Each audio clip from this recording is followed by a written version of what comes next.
Hello and welcome to Great Deltan. Today I'm going to be showing you how to convert an old Graham Farish Poole type chassis to DCC. The one specific thing you'll need is a Digihat.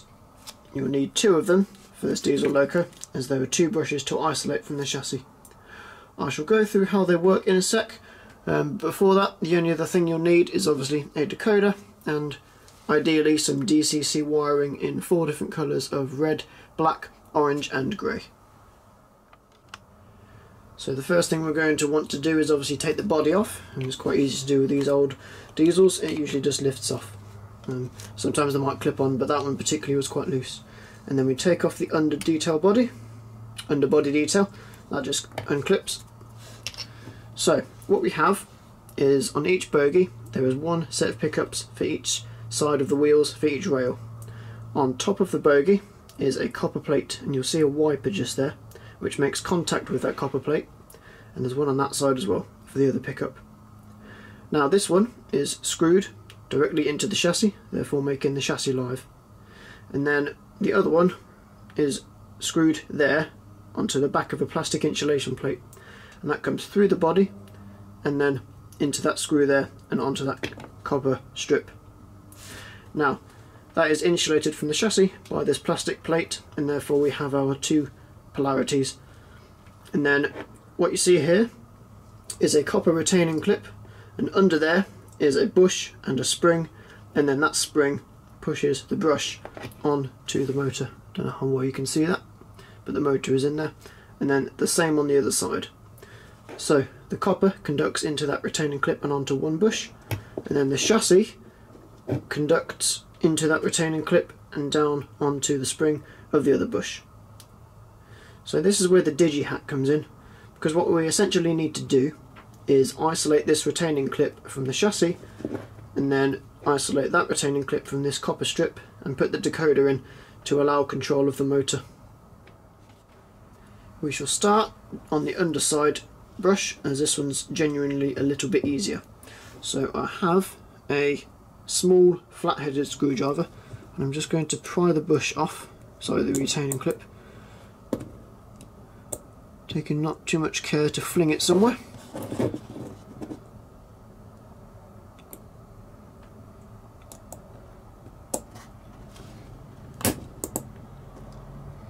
Right, so that clip has come off, and in there is our spring. Let's focus that. Yes, there's our spring. So we can take the spring out, and if we turn the loco upside down, give it a small tap, it should come out, but obviously this time it hasn't. So we can get a pair of tweezers and just try and pinch that out. So they have now come out. We have our brush, our spring, retaining clip and our bush. Now we do not need this. This is where the Digihat comes in. You'll see that this is a bush made of nylon, which is obviously an insulator. So the first thing we can do is pop that bush exactly where the old one went.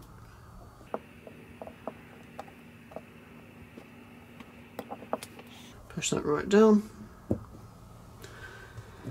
And then we can also put our brush and our spring back in as well. Now, in the instructions on the Digihat, it says that this brush will have formed itself a groove where it's rubbed against the motor. If you can line that up with the curvature of the motor, then brilliant. If not, then it will carve itself a new groove eventually. You'll just have a bit better contact. So I'll put that bush back in.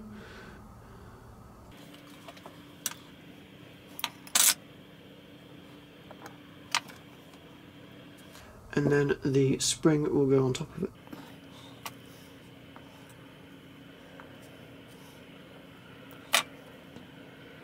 That's all we need to do with the loco for a sec, so I'll put that to the side. Now with this clip we need to attach a wire onto it in one of the small recesses it has. in this recess here where I'm going to solder, I've just cleaned all the oxidation off it so you get a nice bond when it comes to soldering. This is a piece of orange wire. I always use orange and grey as their DCC standards, so I use orange and grey on motor connections, and then black and red will be used for pickups. So I'm just stripped off the end of this, and I'm going to take my soldering iron and just tin the wire with some solder, and then I shall put some solder into our recess. Probably a bit much. That's okay, that'll still work. And then we can attach our wire onto the recess.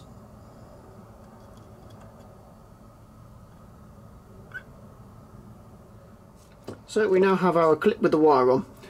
What we need to do now is insulate these two legs so they don't touch the chassis. And that's what we have these two pieces of plastic here for, which are the other bits included in the Digihat. All they do is simply slot onto each leg of the clip.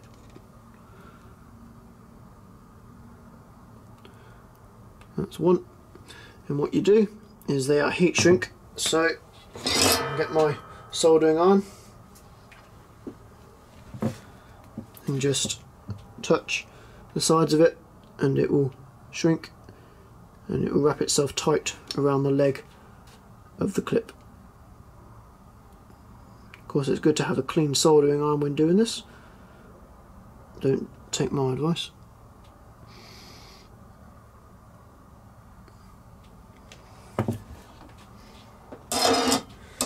With the other sleeve of insulation, you'll have to slide it down the wire and then try and get it on without damaging the wire that you've just soldered on.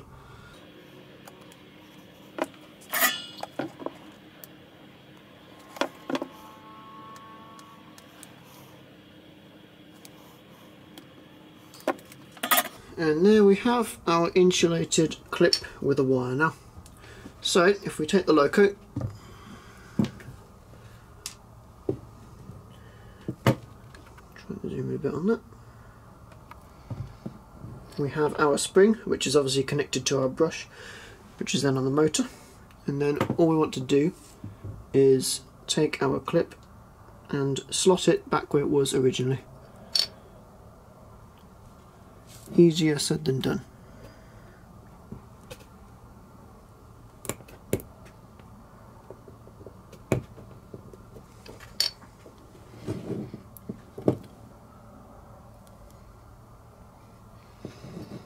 And that's how it should look. Now, before we go any further, this will be a good chance to test whether there is any short connections between that clip and the chassis, because there should be no continuity between them, as they should be completely isolated from each other. To do that, we have a multimeter on the continuity setting. So we can take one prong, pop it on the top of the clip, and then take the other one, and there is no continuity between that clip and the chassis, which is perfect. So that one's okay. This will be a good opportunity to just route this orange wire through the gap in the chassis to the top, which will make it easier to wire then, and tidies it all up a bit.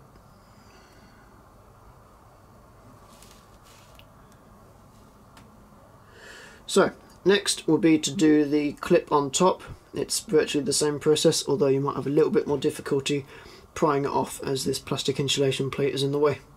But I'll get on with that, and then I will show you what to do after both clips have been done.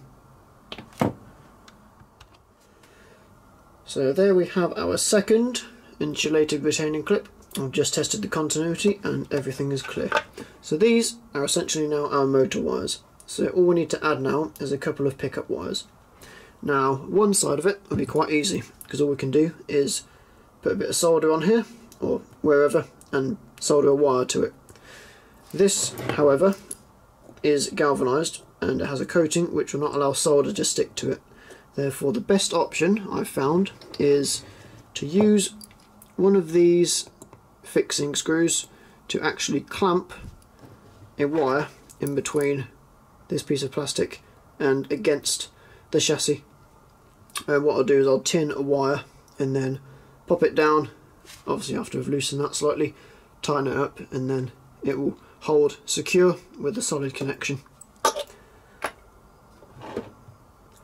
Obviously for my pickup wires I'm going to be using red and black. It doesn't really matter which way around they go.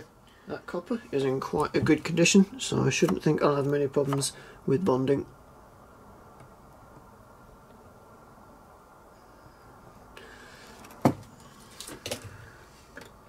So put a red wire on the top.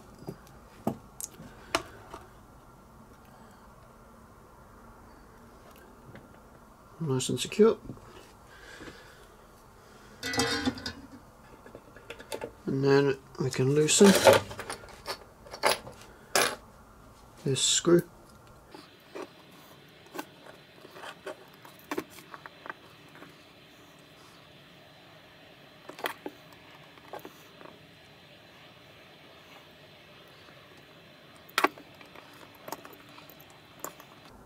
And there we have a nice secure connection on both sides of the chassis, or both pickups. So the only thing left to do is to wire all these to our decoder. Now the good thing about these Poole chassis is that there's quite a lot of room for a decoder. So I can just place that there, and I've got all my pins which I can just solder my wires onto. This is a Zen decoder by DCC Concepts, but most 6-pin decoders have a similar layout. Pin number 1 and pin number 2 will be your motor wires, and 3 and 4 will be your pickups.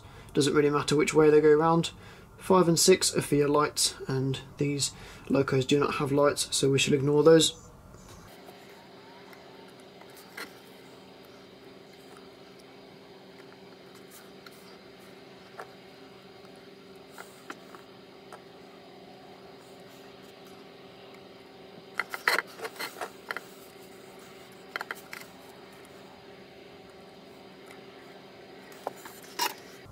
And there we have our decoder wired in. So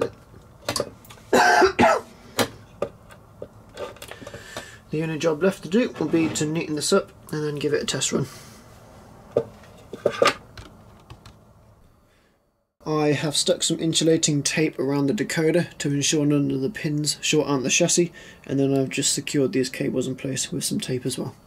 So we'll just give it a quick test to make sure it's all good.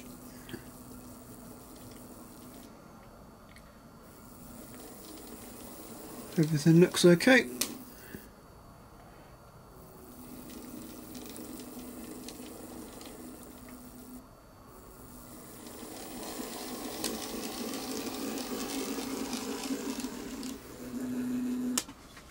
So there you have it.